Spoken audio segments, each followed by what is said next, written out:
Run, river, run, run through the hills. Run, river, run to the sea. Run, river, run to your place beneath the sun. Run, river, run over me. Run through the land, you run through my soul. Bring me wisdom. Hi, welcome to be my guest today. This is Jan Lewis, and we have Jeanette Hillis Jaffe. Jaffe. Yeah. She is an author, and she wrote, it's got a long title, but it's a wonderful book. Everyday Healing, Stand Up, Take Charge, and Get Your Health Back, One Day at a Time. And this is the cover. I don't know if you can get it exactly. What made you write this book? What inspired you? Well, first of all, Jan, thanks so much for having me. You're welcome. I'm so happy to be here. And, you know, what really inspired me was that I and my family faced enormous difficulties around our health. And I saw that we needed more support than we got and different ideas than we were finding. And so I wrote this book to make it a lot easier for other people who face any kind of a health challenge. I loved it because it goes over, I marked a place and now I lost it, but it goes over creating order, so important. Everyday healing, connect, the different chapters, believe, what's the other, nurture your heart. This might be where I marked it. Make time for research. Here are some things you can do to develop your curiosity and satisfy it. See, that's me in a nutshell. I'm extremely curious. Find your tribe. Yeah. Now, what did you mean by that? Tell them what you meant.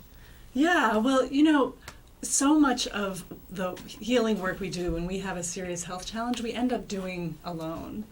And healing is actually a team effort. You know, trying to take on a major health challenge or even a minor one like losing weight by yourself is sort of like trying to run a company, be a CEO without any employees. So finding your tribe is about finding other people who are doing similar work, who are working on similar healing efforts, that you can connect with them, be inspired by them, share ideas, and not sort of white knuckle it and go it alone. And it makes all the difference in the world to be able to do that. One chapter is be curious. To know what you know and what you do not know, that is true knowledge. Confucius. And activate your body's healing powers. What's that all about? Right. Well, you know, Jan, one of the things that I've found is that the people who achieve really amazing healings, people that I've met or I've read about or I've spent time with who had a terrible prognosis and got over it, or had what they were told was a chronic illness and got over it, virtually all of those people, in some way or another, they used their lifestyle to change. They used medical science and they used doctors wisely, but ultimately what really made the difference was sleep, exercise, diet, and attitude.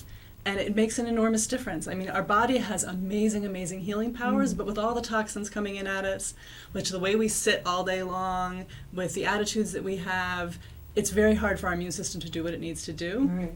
If we can boost it by changing how we eat, changing how we exercise, changing how we think, sometimes it's even just a little bit. Sometimes it takes a lot, but sometimes it just takes a little bit.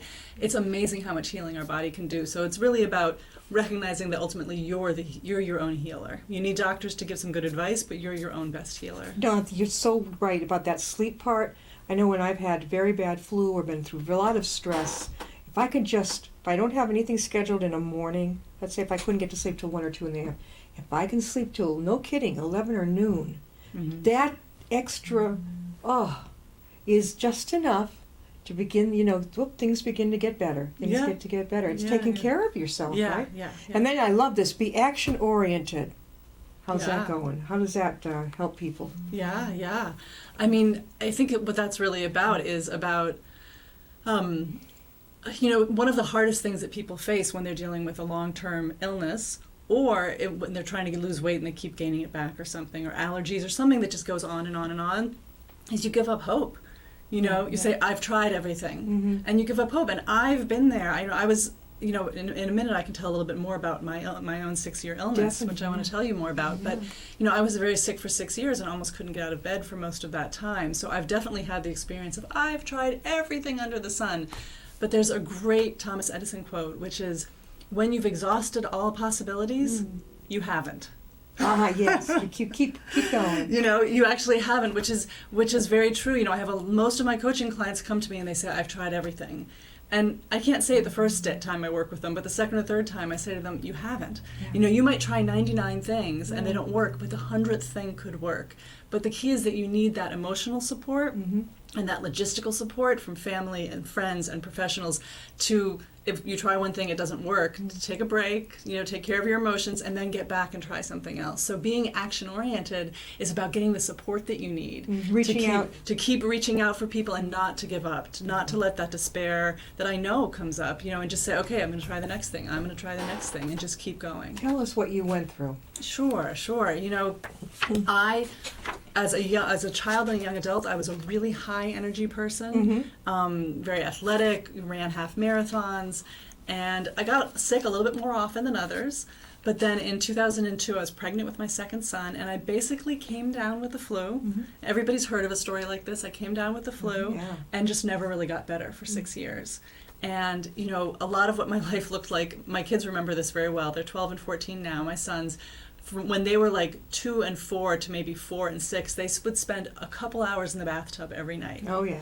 Because I had to lie on the floor. My husband worked evenings a lot. I had to lie on the floor in the kitchen or in the living room and just relax because I couldn't. My whole body ached. I had swollen glands. I had low fevers. I couldn't walk around the block. It sounds like fibromyalgia. You know, it was diagnosed as either chronic fatigue syndrome or chronic Lyme disease, or one endocrinologist who was the most honest, just straightforward doctor I've ever met in my life said, you have an autoimmune disorder that we have not labeled yet because your numbers are all just a little bit off, but not enough to give it some name. And so basically I tried what I thought was everything under the sun. I thought I had tried everything. I mean, really, you name it. On my website, it lists, you know, every kind of practitioner, alternative, 4 different kinds of diets, everything under, you know, conventional and alternative. Nothing worked. I was told I should take 3 very intense drugs that were going to have side effects for many years by 2 doctors to treat chronic Lyme. I was literally about to take them. They were sitting on my counter. I had gotten the prescription for them filled in January of 2008, and I just started sobbing and thought, if I go this route, for me personally, I just had a sense it was not going to heal me. I had never met anyone at that point who had healed that way, and I decided I was going to do the craziest, most intense detoxifying diet I could find, or whatever. I was just going to do research and find who has healed this through diet, through lifestyle, who has healed this without poisoning themselves. I did a bunch of research online, and finally I said, I'm just, whatever it takes, I'm going to do it. My husband got involved, my mother-in-law and my parents and friends, and I ended up doing this very, very intense plant-based detoxifying, green juices, lots of sprouts, you know, radically changed my diet. I had already changed it several times. I already tried 3 other very strict diets that hadn't helped. In January of 2008, I was so sick I had to cancel a lunch with 4 friends. Did you go to the hospital at all? No, I was never hospitalized, but I had fevers and was sick a lot. I had pneumonia 3 winters in a row, I think. So in January of 2008, I was so sick that I couldn't have lunch with friends. I started the diet in March and did a lot of work on it, and in January of 2009, I threw a 40th birthday party for myself and had 50 friends, and we danced until midnight.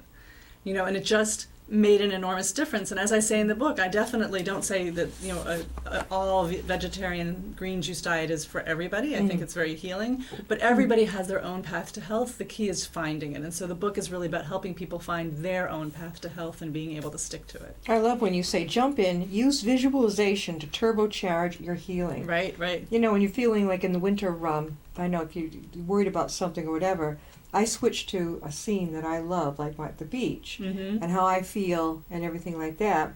And it's very real because I felt it. And that's the kind of, is that what you mean by the visualization? Yeah, it's also, it's what you want your life to be like. You know, so often I think when people, I was talking before about people having a lot of despair, when we give up hope, sometimes it's because we've let go of an inspiring destination that we're heading towards. And we've sort of thought, you know, maybe I could just decrease the pain a little bit. Maybe. So it's, the visualization is about having something inspiring that you really believe could be. So for me, that was when I couldn't walk around the block, it was believing that I could go cross-country skiing again. Yeah. And so I would imagine myself, when I brush my teeth in the morning, when I brush my teeth at night, every night for a few minutes, I would imagine myself cross-country skiing, and what did that feel like, and how, and the strength and the muscles and the wind and the smells, and I would really imagine it. And I started doing that in 2007, and about 2 years later, I was cross-country skiing again for the first time in 7 or 8 or 9 years. Visualizing too. If you make a collage of like different pictures from magazines, different things or sayings that you really like, and visualizing on that, like Right. fun things like you're skiing and that type of thing, that can also help, right? It's funny that you mentioned one of the things that I talk about in the book is creating a vision board, Yeah. which is what that is. It's Exactly, really yeah. how do you envision your life to be? And with my clients, we do that all the time to really inspire people to do some of the hard work of healing. So And- right here, get Right. some poster board and magazines, yeah. Yeah, and there's actually on my website there's at everydayhealingtools.com, everydayhealingtools.com. You can just go right there, and there's a document how to create a vision board, which is just so helpful. And I find my vision boards have been incredibly inspiring How to many me. have you made? I've made three. Three. One when I wanted to heal, one when I wanted to write this book, and one now for spreading this message out. What do you use? The posters that the kids use in school when they have to make a diagram of something? One of them was very small. It was just an 8.5 by 12. Yeah. And it was mainly just a mock-up book cover when I wanted to have the book. Yeah. But then sometimes I've done big ones with the big poster boards. Yeah, and I like using magazines. Oh. You can also download images from the internet, though, and just print them, You can, yeah. Yeah. Some of them, though, they're kind of stingy with letting us have them. Their names are scrolled inside of them. Right. They're That is tricky. true. That is true. And I'm thinking, can I white that out? And I'm like, that would not look good. Yeah. It's too tricky. Yeah, but making a vision board, I love that idea. I think it's fantastic. I use it with myself and with everybody I work with. The relaxation response. Make stress work for you. Mm-hmm. How did you make it work for you? Mm-hmm. I love this idea, and a friend of mine just reminded me of it this morning when I said that I was stressed. The idea is that stress only harms us to the extent that we believe stress can harm us. And if we really, that stress is actually, the feeling of stress is actually a good thing. Our mind is sharper, our blood is pumping harder. It's actually okay to use adrenaline to do things and to function well in life as long as you can step back out of it Yeah. and not be in it all the time. Like a panic attack is not pleasant. Right, no, a panic, that's more anxiety. I Did you think. go through that with your illness at all? The panic? I'm more lean towards depression than anxiety. So I was depressed for about a year at one point, and I had people recommend that I should take antidepressants. I chose a different route for myself and pulled myself out of the depression. That's unusual. Yeah, most people, they take it just for a little while. Yeah. Some have to take it for years, and that's understandable. I had a friend who had she called it CFIDs. Or, That's chronic fatigue immune disorder whoa, syndrome. yeah, That was one of my diagnoses, yeah. I couldn't understand her. She says, well, I'll have to leave because I'll be getting tired. And I'm like, what? She was younger than I was. Right. I couldn't figure it out. Yeah.